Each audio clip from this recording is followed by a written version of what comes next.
Salut la famille, heureux de vous retrouver une fois. Bienvenue à tous. L'autre journal, aujourd'hui, nous avons rendez-vous pour décrypter la visite officielle du président ivoirien en Guinée et la nouvelle république créée par le président Alpha Condé. C'était ce jeudi 27 octobre.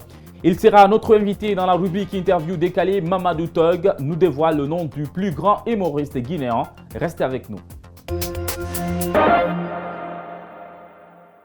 Alassane Dramane Ouattara était à Conakry ce jeudi 27 octobre. La communauté ivoirienne était au taquet pour accueillir son président. Ils étaient très enthousiastes, ces Ivoiriens, de voir Ado, d'abord à la rentrée de l'aéroport.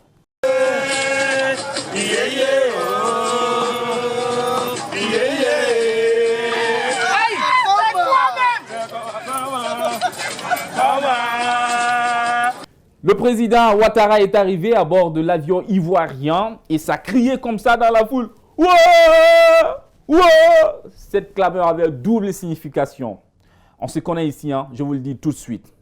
Premièrement, Ado, il est en Guinée. Deuxièmement, il est arrivé dans Air Côte d'Ivoire. Guinée Airlines, tu es où? Et pourquoi on ne te voit pas encore dans les airs, Tu as kérosène, tu n'as pas de pilote. Oh. Voilà pourquoi ils ont crié « Ouah! Ouah !» Et à un moment donné, j'ai voulu dire « Bloqué! Braque !» Vous criez comme ça, sérieux, vous ne savez même pas disposer le drapeau ivoirien. Orange, blanc, vert, vert, blanc, orange. On ne comprend même pas. Alors du coup, un vieux père s'est détaché de la délégation ivoirienne pour venir leur dire « pardon, renverse le drapeau là. » Ouah! Allez, on va à présent écouter les discours. Donc il y a une réunion à Niamey avec la task force désignée par la CEDEAO, c'est-à-dire le président Alassane Ouattara, le président du Ghana, le président Boari, le président du Togo et le président du Niamey. Vous avez dit président du Niamey? Président du Niamey. Ok. Notez avec moi, Niamey, pays de Mahamadou Issoufou, a pour capitale Niger. On va passer. Le président en exercice de l'Union africaine refuse l'inverse. On a vu Ado tenter de le rectifier. Hélas, c'était déjà parti. Même un fou rire avec Sidia Touré ne saurait essuyer cette erreur.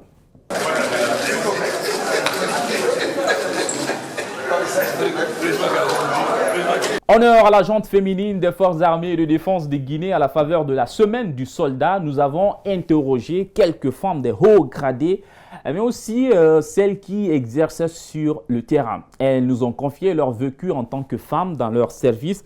Qu'est-ce qu'un soldat? C'est la question que nous avons posée au colonel Fatoumata Diaraïba, commissaire urbaine de Ratoma.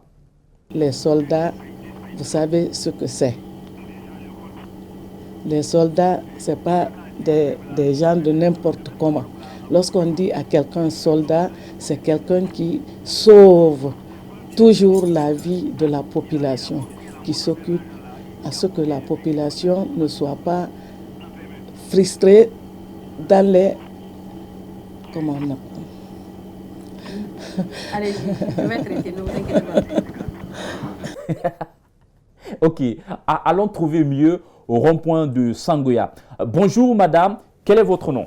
C'est capitaine Fanta Keta, commandant de peloton de la sécurité routière de Yanta. Capitaine, dites-nous, pourquoi et comment êtes-vous arrivé dans la police? Parce que j'aime tellement la police et c'est moi-même qui a choisi de venir à la police. D'accord, on comprend. Vous l'avez choisi, ce métier? C'est moi-même qui a choisi de venir à la police. Oui, vous l'avez déjà dit. Bien, vous êtes une femme. Est-ce que vous vous sentez aujourd'hui épanouie dans ce métier d'homme? Mais grâce à mon ministre et madame la directrice, madame Kobele, c'est elle qui a été d'abord la première à me soutenir parce qu'elle a été mon directrice centrale de la sécurité routière.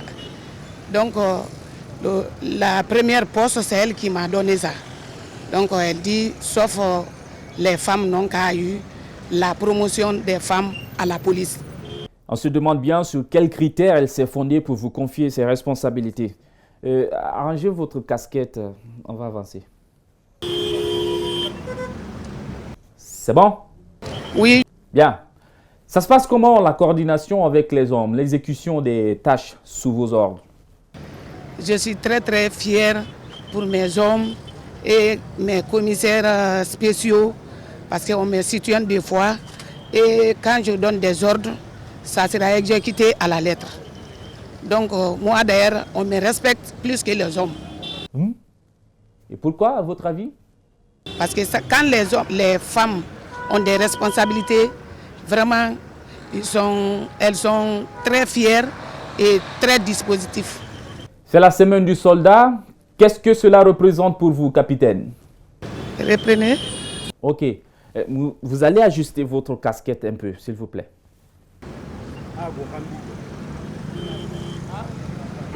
Pour vous, c'est une fierté de porter cette tenue de la police? C'est une fierté pour moi et c'est une fierté de mon département parce que les plans d'urgence aussi qui est en urgence là, vraiment on est très très fiers parce que notre ministre nous soutient très beaucoup et surtout les équipements parce que quand des fois on nous blâme que la police ne travaille pas, mais à l'heure là, on a des équipements, on travaille comme il faut. Regardez par là. Après, vous allez vérifier. Le ministre a passé la fois passée, il dit de casser les lignes taxi. Donc, des Anta, et Lansanaya Barrage et au carrefour gasoil ici. Donc, tout ceci là, c'est dans notre zone. Dernière question, capitaine.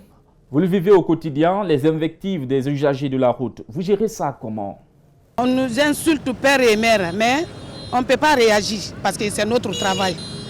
Donc, on ne peut rien pour ça. Quand on nous insulte, des fois, hier, il y a un militaire qui a insulté un de mes agents ici, mais son commandant est venu, il dit carrément de le déférer. Mais il n'y a pas ce qu'ils n'ont pas dit comme pardon. Donc on était obligé de céder parce que c'est une décision du gouvernement, c'est une décision gouvernementale. Personne ne peut pas blaguer avec ça. Merci, capitaine. Ils sont nombreux, ces jeunes Guinéens qui quittent leur pays pour aller au Sénégal tenter de construire une carrière footballistique. On nous fait savoir que beaucoup d'entre eux évoluent dans le championnat sénégalais. C'est le cas d'Ibrahima Souri Diallo, interrogé par Idrissa Bari pour Espace TV. Oui, ça se passe bien actuellement ici. Donc, depuis qu'on est là, on est bien accueillis. Malgré la situation de la Guinée, on sait que vraiment l'aventure pour un footballeur, ce n'est pas facile du tout. Mais si tu vois aujourd'hui, on a préféré de sortir au pays et venir ici. Donc, on a notre talent ici, vraiment. On voit que vraiment rien ne marche au pays parce qu'il y a beaucoup de ségrégation en fait aussi. Sur tout le plan, ça, il faut le dire. Donc, mais ici, en tout cas, on est là, vous avez vu le terrain. Le terrain là, on s'en occupe ça tous les jours. Ça est à notre disposition en fait. Donc, on s'entraîne bien, on est là comme c'est nous. Donc, c'est tout en fait. Un magasin a pris feu au camp Alpha Diallo le week-end dernier dans la nuit, psychose dans la cité, car les populations riveraines se souviennent encore d'une explosion du genre qui avait fait des dégâts matériels humains énormes. Elles se sont exprimées. Elles nous racontent leur vécu le jour de la déflagration.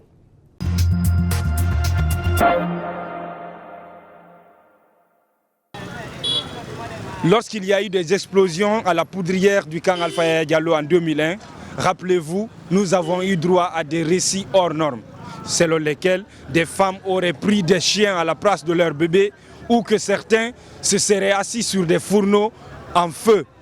Tout ça pour nous dire combien de fois la peur était énorme ce jour-là. Samedi dernier, des explosions ont eu lieu dans le même camp. Nous sommes venus tendre le micro aux voisins, aux vrais gens de ce quartier pour qu'ils nous expliquent ce qui s'est passé ce jour. Espérons qu'au moins, ils ne vont pas exagérer.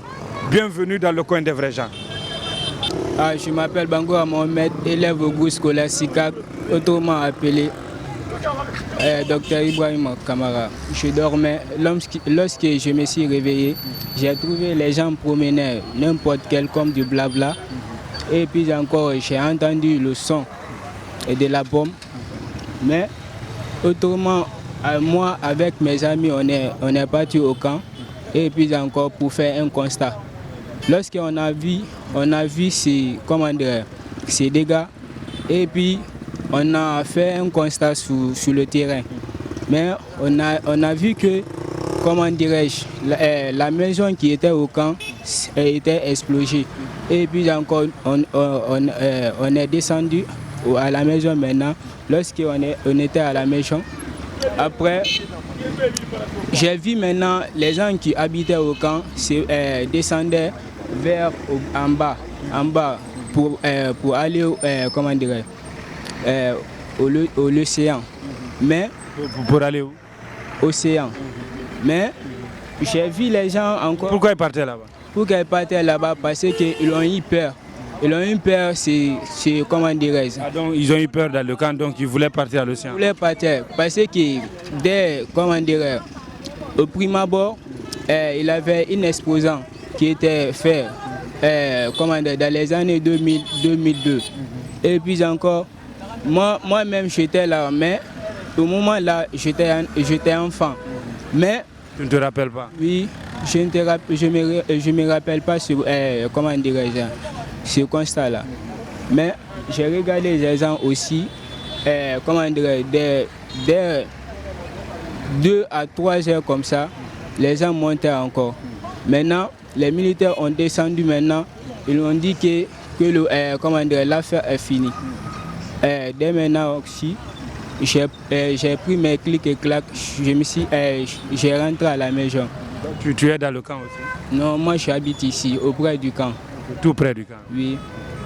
Là, parfois, là, tu n'as pas peur que ça se répète aussi? Ah, je n'ai pas eu peur maintenant. Non, maintenant, tu n'as pas peur que ça se répète un jour? Ça ne te fait pas peur parfois? Non, ça me fait peur, parce que personne n'est parfait. Et si on voit ces toxins, comment dirais-je, ces dégâts-là, je vais me réfléchir. Non seulement, comment dirais-je, 2002, parce que ces dégâts ont été faits au moment de 2002. Et si je me rappelle cela, toujours je vais y perdre ces dégâts. Merci. Ok. Dans la nuit du samedi, tu étais ici dans le quartier? Oui, j'ai dormi. Ok. Explique-nous quand tu t'es réveillé, parce qu'on dirait que il n'y a pas de noctambule ici, vous dormiez tous. Explique-nous ce qui s'est réellement passé ce jour dans le quartier, l'émotion des gens. Voilà quoi, ce qui s'est passé dans le quartier. Bon, c'était samedi vers 4h du matin. Moi, j'étais couché. On est venu nous réveiller. On nous a demandé, réveillez-vous. Le poulet s'est explosé. Je me suis levé. Nous sommes venus au carrefour ici. On a vu les gens. Ils ont tellement peur, quoi. J'ai demandé qu'est-ce qui se passe. Ils ont dit que c'est le poulet qui s'explose. Ils ont dit que c'est quoi? Que c'est l'explosion du poulet. Dans le camp. Dans le camp. J'ai voulu monter au camp pour savoir réellement ce qui se passe, mais les militaires nous ont fait arrêter à la porte, que personne ne rentre, que ce n'est pas l'affaire des civils, que c'est entre les militaires. Bon, les femmes ont aussi descendu. Je me suis déplacé pour aller voir vers au camp Kelefu comme ça.